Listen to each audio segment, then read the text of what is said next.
맞습니다. 여러분, 사도 바울은 자신을 일컬어서 항상 하는 얘기가 있었습니다. 나 누굴까? 나 누굴까? 나는 목회자다. 나는 직장인이다. 나는 누구누구 가정의 아빠다, 엄마다 이렇게 있습니다만 사도 바울은 자신의 복음을 위해서 나는 택함받은 사도입니다. 복음을 위해서 택함받은 사도입니다 하는 것이 그의 이야기였습니다. 사실 그의 삶을 보면 그가 목숨을 걸고 한 일이 있었는데 그것은 오직 복음이었습니다. 주님을 위해서라면 그 일이 무슨 일이 되었든지 간에 그는 조금도 마다하지 않았던 삶이었었던 거죠. 왜 그라고 해서 어려운 일이 없었겠고, 왜 사도 바울이라고 해서 답답하고 아유 좀 하기 싫다는 일이 왜 없었겠어요. 그런데 그가 그런 일이 있을 때마다 고백한 말씀이 있었다면 주 예수께 받은 사명, 곧 은혜의 복음 증거하는 일을 마치려 하면은 내 생명조차 조금 더 귀하게 여기지 않겠습니다 라고 했었던, 자신의 생명을 걸고 했었던 그 어떤 이 복음을 위해서 어떤 것도 희생을 감수하겠다고 생각했던 그 삶의 모습을 가졌던 사람이 바로 사도 바울이었습니다. 여러분, 오늘 본문의 말씀은요, 저에게 가장 좋아하는 말씀을 들라고 하면 이 들고 싶은 말씀을 제가 오늘 본문을 택해봤습니다. 그가 자기의 인생의 목표를 소개하고 있는데요, 이렇게 소개합니다. 내가 이미 얻었다 한 것도 아니고 온전히 이루었다 한 것도 아니다. 오직 내가 그리스도 예수께 잡힌 바 된 그것을 잡으려고 아직도 달려가고 있습니다 라고 말하고 있습니다. 여러분, 이렇게 말한 것을 보면 그는 입을 열고 아침부터 저녁까지 그는 항상 뇌까렸던 것이 바로 예수 그리스도였습니다. 그게 삶의 목표였습니다. 아침에 일어나서나 잠자리에 들 때까지 내가 왜 예수님의 종이 되었는지, 내가 받은 사명이 무엇인지, 내 본분이 뭔지를 분명히 정하고 살았던 사람입니다. 여러분, 이 빌립보서는 다 아시는 것처럼 사도 바울이 죽기 오전에서 한 6년 전쯤에 기록되어진 복음서입니다. 그가 이미 60대가 넘어서요, 지금 그것도 이 감옥에 갇혀서 있는, 전 이 사도 바울의 감옥을 좀 본 적이 있었는데요, 이 감옥 안에는 우리가 생각하는 지금 현대 감옥을 생각하기에는 좀 거리가 먼 그러한 장소입니다. 그러니까 땅에는 이 흙이 돼 있어서 습기가 축축하게 올라오고, 그리고 사실 그 공간이 한 2평 정도 되나요? 작은 공간 안에서 그가 그 노구를 이끌고 수감 생활했었던 장소가 아직도 보존이 되어서 순례객들에게 보여지고 있는데, 저는 그 감옥을 봤을 때 참 마음이 뭉클했습니다. 여러분, 사도 바울이 30년 이상을 목회했었던 사람입니다. 그 목회가 잘했건 못했든지 간에 한 직종에서 30년을 했다고 그러면 여러분 어느 정도 인정받을 수 있을 만한 위치에 있지 않겠습니까? 그래도 잘했건 못했건 간에 30년 이상을 했다고 그러면 박수를 쳐줄 만한 위치의 사람 아니었겠습니까? 그는 로마를 위하여서 복음을 전했고 로마에 발을 들여놓았던 사람입니다. 어떻게 보면 서구 문화를 놓고 볼 때에 그 문명의 물꼬를 텄던 사람도 사도 바울이었습니다. 그의 이름은 영원히 기억되어야 할 만한 아주 대단한 존재였습니다. 여러분 스스로 생각하기를 이 정도면 됐지, 이 정도면 내가 그래도 어느 정도 이루지 않았을까 이렇게 생각하든지, 혹은 조금 허전하다, 이게 뭘까, 결혼도 못하고 그리고 내가 이렇게 이루어놨지만 남는 게 뭐가 있을까 이렇게 생각할 만도 하지 않겠습니까? 그런데 그런 생각은 오늘 성경 말씀에 견줘서 보면은요 조금도 없었던 것 같아요. 12절부터 14절 말씀 보면, 형제들아 나는 아직 내가 잡은 줄로 여기지 않습니다. 오직 한 일, 즉 뒤에 있었던 것은 잊어버리고 그동안 복음 전하다가, 그리고 그들과 함께 웃고 그들과 함께 슬프고 힘들었던 것, 기뻤던 것, 그런 건 다 잊어버리고 앞에 있는 것을 잡으려고 표대를 향해서 예수 그리스도 안에서 하나님 위에서 부르신 부름의 상을 위하여 달려간다 라고까지 그는 아주 담대하게 하고 있는 그러한 말씀입니다. 요약하면 그렇습니다. 나는 아직 목표에 이르지 못했다는 거죠. 여러분, 30년 이상을 목회했던 이 사도 바울의 입에서 나오는 얘기입니다. 나는 아직 목표에 이르지 못했습니다. 도대체 그의 목표가 뭐길래 아직 목표에 이르지 못했다고 그랬을까? 이번에 여러분 전 참 많은 물론 은혜를 끼치러 갔다고는 하지만 제가 오히려 감동을 매번 그렇습니다. 감동을 끼치려고 하고 말씀을 증거하라고 하지만 오히려 은혜 받는 것은 저이고 부끄러운 것은 제 자신이라는 것을 종종 느낍니다. 어느 청년한테 그랬어요. 어디에서 왔니? 그랬더니 파리에서 왔대요. 어떻게 왔어? 그랬더니 자동차를 10시간, 11시간 운전해 갖고 온 거예요. 아니 좀 언제 출발했는데 새벽에 출발했는데 새벽에 출발했는데 지금 막 도착했다는 거예요. 아니 좀 하루 좀 자고 그러고 오지 했더니 이 호텔비도 아끼고 방값도 아끼려고 그리고 집에서 도시락을 싸가지고 그리고 11시간 차를 타서 은혜 받으려고 온 거예요. 100유로 와서는 100유로의 회비를 내고요. 회비를 내고 와서 편안하게 있다가 가는 것이 아니라 그 빨간 조끼 자원봉사팀을 입고선 의전하는 사람들 또 그리고 뒤에서 이 의전 담당하고 그 다음에 이 중보기도 팀에 들어가고 그래가면서 봉사하다가 그리고 또 11시간을 타고 간다는 거예요.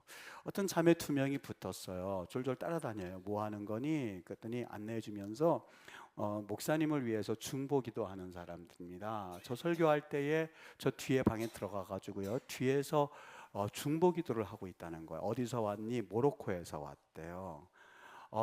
거기서 뭐 하는데? 그랬더니 돈 벌러 2 자매가 같이 온 거예요. 자매가 와가지고 그러면 여기 있을 동안에 그러면 어떻게 해야 되니? 당연히 봉급은 거기는 이제 철저히 돼 있으니까 그건 깎이죠. 그거 깎이죠. 그리고 회비 내지요. 그리고 봉사하러 뒤에서 목사님들 기도하시는데 뒤에서 중보기도 하려고 와 있는 거예요. 여러분 감동이 안 되겠습니까?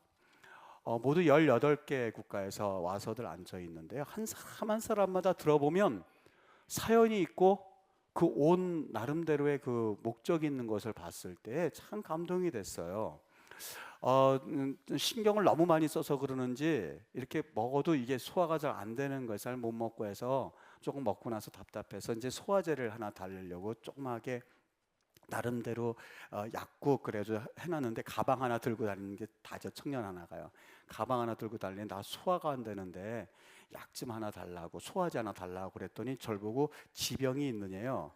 무슨 소화제 지병을 난 고혈압 조금 있다 했더니 약 드시죠. 약 먹는다고 우리 이름을 좀 알려달래요. 그러니까 이름 나 기억 못한다고 이름 못하는데 어떤 한국에다 연락해서 이름을 알려달라고 그러길래 아니 소화제 하나 잠깐 먹는데 뭐 이렇게 복잡해. 그래서 나 그러지 말고 나 좀 약 좀 줘. 나 그냥 먹어야 돼. 했더니 요만한 40ml나 먹는다고 했더니 목사님 그리고 혈압은 어떠세요? 뭐 별걸 다 묻는 거예요. 그리고 그 체질이 뭔지 그래 조금씩 화가 나기 시작하는 거예요. 소화제 달라고 소화제 이러면서 있었어요. 그러면서 제가 그걸 먹으면서요 물어봤어요. 너는 여기 어떻게 뭐 하고 지금 있니? 그랬더니 여기서 공부를 하고 있대. 그래서 그래 공부하기 전에 뭐 했는데 저 직업이 의사예요. 그러더라고요. 그러니까 의사 선생님이니까 약을 함부로 먹을 수는 없고 이제 그런 걸 다 따져서 한다는 그 의미였어서 더 공부를 하려고 와 있다는 거예요. 그래서 제가 아 그렇구나 의사에서 이렇게 물어봤구나 하고 지나가고 들어가는데 어느 청년 조금 옷도 후줄그레하게 입고요. 그리고 조금 뭔가 떨어지는 듯한 모습을 가진 청년이 아기들을 저 한쪽 구석에서 돌보고 있어요. 그래서 다른 막 드러나는 청년들보다도 주목도 받지 못하고 그러길래 제가 가서 좀 얘기를 나눠주려고 이렇게 같이 쭈그리고 앉았죠. 애들이 옹기종기 걔네랑 소꿉장난도 해주고 코도 닦아주고 그러길래 여러분 우리 그런 건 어떻게 보면 주목받지 못하는 사람들이 하는 거죠. 다 대부분이 그렇게 생각하잖아요. 그래서 이제 가서 아유 청년 수고한다고 여기서 수고하는데 뭐 하다 왔냐고 했더니 1년간만 있다가 다시 들어간다는 거예요. 그래서 1년 동안 언어 연수 왔구나 했더니 아니래요. 나라에서 보내줘서 왔대요. 그래서 우리나라에서 뭐 어느 분야에서 그러는데 조금 웃음을 참고 어느 나라 어디서 보내줬는데 했더니 법무부에서 보내줬대. 그래서 법무부 주체는 어딘데 했더니 서울중앙지방법원이래요. 그래서 저는 순간 거기 직원들도 요즘은 연수를 보내주나 생각하고선 아니 지방법원 거기서 뭐 하는데 그랬더니 우물쭈물하길래 아 그렇구나 별거 아니었나 보다 했더니 저 이원호 판사입니다 그러더라고요. 그 판사가 와가지고 아기를 코 닦아주면서 그리고 봉사해주고 그러고 있는데 순간 제가 정신이 확 드는 것 같았습니다. 아, 그렇구나.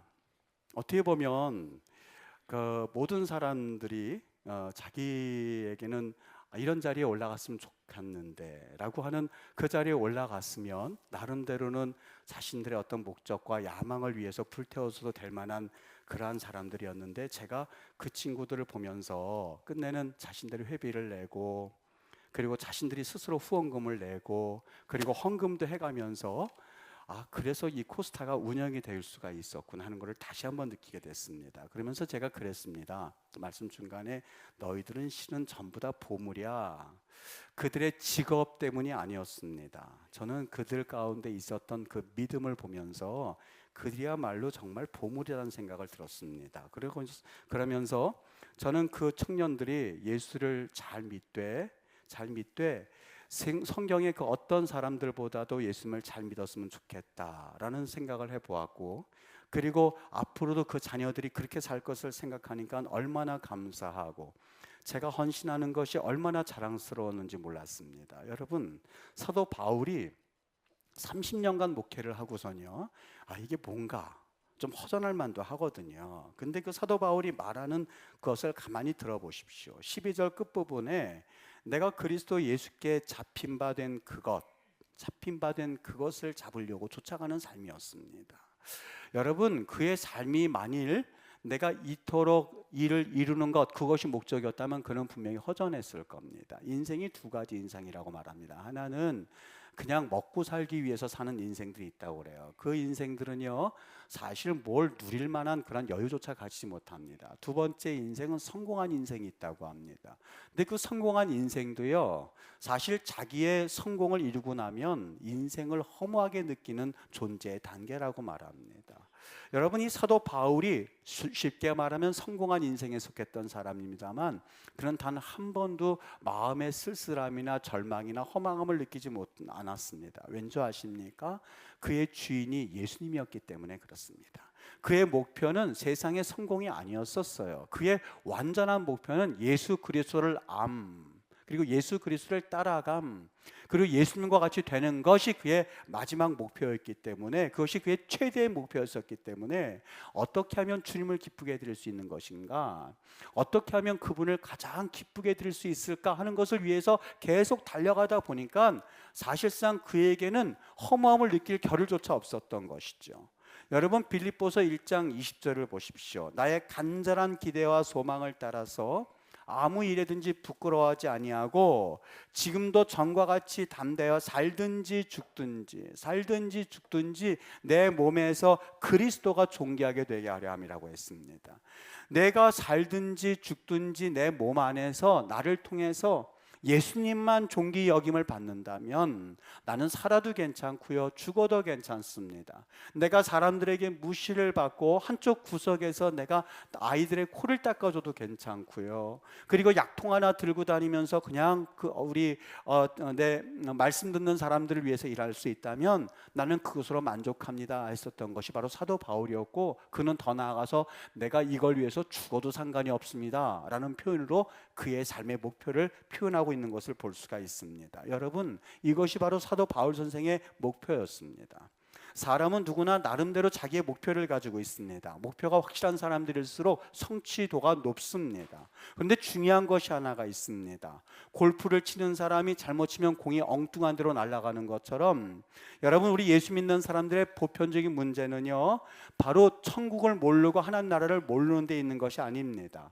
천국을 모르고 하나님의 나라를 모르는 데 있는 것이 아니라, 그 천국을 믿고 하나님의 나라를 부정하지는 않지만 사실 우리의 삶의 목표가 하나님의 나라가 아니라는 데 문제가 있습니다.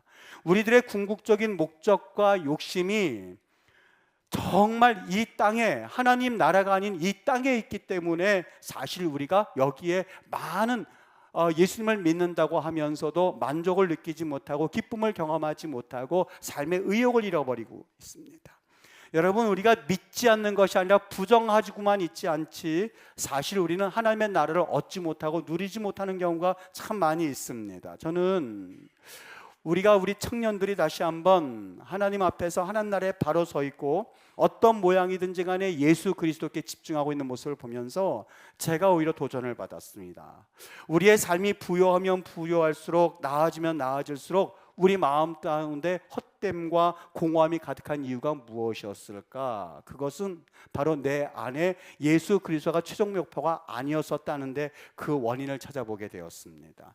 14절에 표대라고 하는 말의 원어적 의미는 종말이라고 하는 뜻입니다. 다시 말하면 끝에 가서 후회하지 않는 목표를 말씀하고 있습니다. 그것을 사도 바울은 가지고 있었는데 그 진정한 목표가 바로 예수 그리스도였습니다.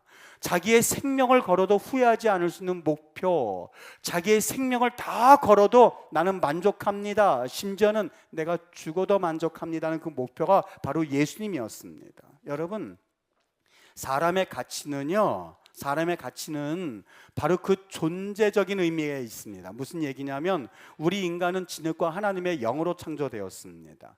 우리에게서 하나님의 영, 다시 말하면 하나님의 마음을 빼앗아가려면 우리는 흙에 불과합니다.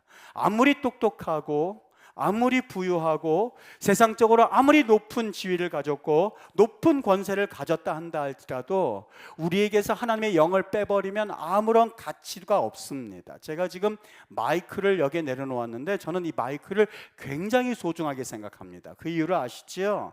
만일 이 마이크가 망가져 있다면 저는 마이크를 용서 없이 그냥 버릴 겁니다. 지금 제가 이렇게 마이크를 쓰고 있지만 이 마이크가 고장이 나서 쓰지 못한다, 무용지물이다 그러면 아무 때고 버릴 수가 있습니다. 제가 마이크를 소중히 여기는 이유가 있다면 저의 목소리를 전달하기 때문에 선이 하나 끊어질까 아니면 혹시라도 떨어질까 아주 소중하게 간직하고 있습니다. 왜 그럴까요? 마이크는 제 목소리를 전달할 수 있기 때문에 그렇습니다. 여러분, 우리가 가치 있는 이유가 뭔지 아십니까? 여러분과 제가 그렇게 소중한 이유가 뭔지 아십니까? 예수님이 우리를 소중히 여기신 이유가 뭔지 아십니까? 로마서 8장 9절에 보면 누구든지 그리스도의 영이 없으면 그리스도의 사람이 아니다 라고 말씀을 했습니다. 저는 이 말씀을 이렇게 해석합니다. 누구든지 그리스도의 영이 없으면 그는 사람도 아니라는 말로요. 그런 사람도 아니라 가치가 아무것도 없다는 이야기지요. 여러분과 제가 가치 있는 이유가 있다면 내 안에, 여러분과 제 안에 예수님의 영이 있기 때문에 그렇습니다. 우리의 존재 자체는 바로 예수님의 영이 있느냐 혹은 예수님의 영이 없느냐 하는 데 달려 있다고 하는 것이죠.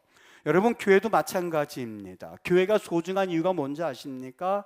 교회가 소중한 이유는 교회 자체가 소중하다는 것이 아닙니다. 교회가 사람들이 많이 모이면 대단한 교회 같고 사람들이 적으면 힘이 없는 교회인 것 같고 예산이 많으면 엄청난 교회인 것 같고 예산이 적으면 별것 아닌 것 교회 같은 것은 세상적인 가치 판단입니다. 그 교회에 정말 예수 그리스도를 향한 진정한 사랑의 열정이 있느냐라고 하는 것이 그 교회의 가치를 보여주고 있습니다. 여러분, 만일 제가 맞았던 청년들이 세상적인 높음에만 있었다면 그렇게 감동받을 일도 없습니다. 왜냐하면 사실 세상은 넓고 커서요, 그 친구보다 훌륭하고 똑똑한 청년들이 얼마나 많은지 모릅니다. 사실 여러분, 캠브리지 대학교 한번 가서 보십시오. 옥스퍼드 대학교 가서 한번 보십시오. 참 똑똑한 청년들이 많구나 하는 생각을 해봤습니다. 저희와 함께 살았던 어느 우리는 영어지만 그 청년은 국어라고 하는 그 과목을 가지고 있는 청년인데요. 그 언어 구사하는 것을 보면 세상에 저렇게 언어를 구사하는 청년도 있구나 싶을 만큼 언어의 천재적인 청년도 봤었고요. 계산을 할 때에 정말 그 머리 돌아가는 거나 세상에 이런 청년들이 다 있구나 하는 것을 본 적이 얼마나 많은지 모릅니다. 세상에는 우리보다 더 뛰어나고 똑똑한 사람들이 얼마나 많은지 모릅니다. 그러나 그들이 부러운 적이 한 번도 없습니다. 단 한 번.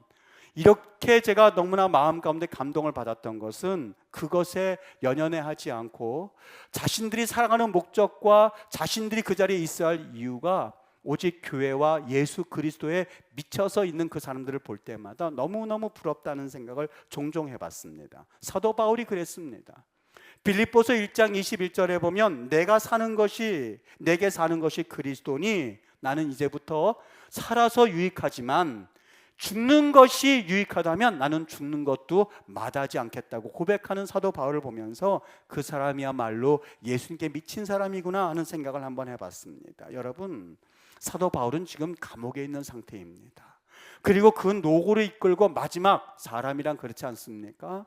감옥에 있으면서 이제는 내 삶이 끝나나 보다. 그는 나름대로 순교 시간이 점점 가까우는 것을 느꼈습니다.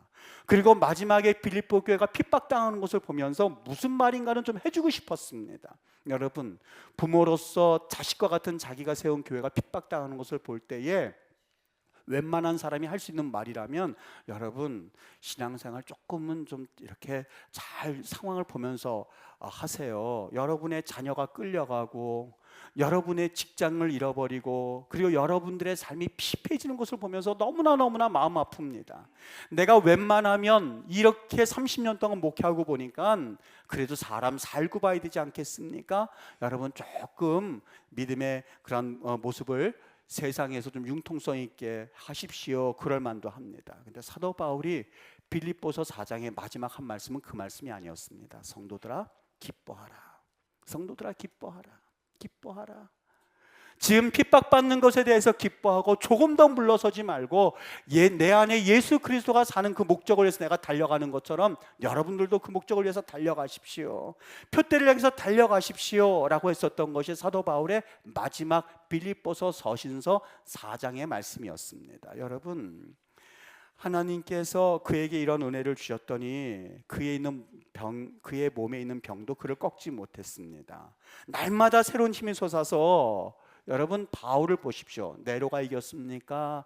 바울이 이겼습니까? 겉으로는 네로가 이긴 것 같습니다. 왜요? 수많은 기독교인들을 잡아놓고 죽였기 때문에 그가 이겼던 것처럼 보입니다만, 여러분, 결국에는 기독교가 바울이 이겼다는 것을 모르는 사람은 아무도 없습니다. 여러분, 예수님의 사람은요, 고난 중에 낙담하지 않습니다. 하나님께서 은혜를 주시는 것을 보면서 그래도 기뻐하고요, 그래도 범사에 감사할 수가 있습니다.